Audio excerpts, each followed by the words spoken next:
Donald Trump found a delay he can actually get. Now, what am I talking about?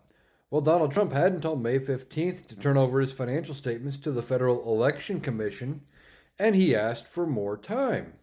They gave him another 45 days, so that would mean roughly end of June, like June 29th, June 30th, something like that, from to turn over his financial statements.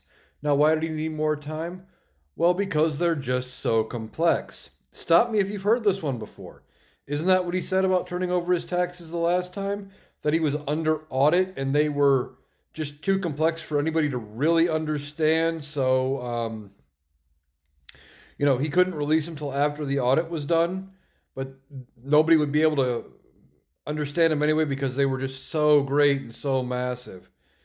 Um, I'm not surprised he hasn't turned over his financials yet.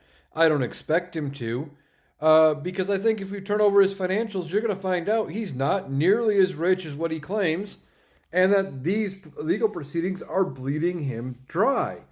I firmly believe that he was never a billionaire, and with all of the money he's currently got tied up, you got $175 million in a account that's being held in the civil fraud case as a bond there.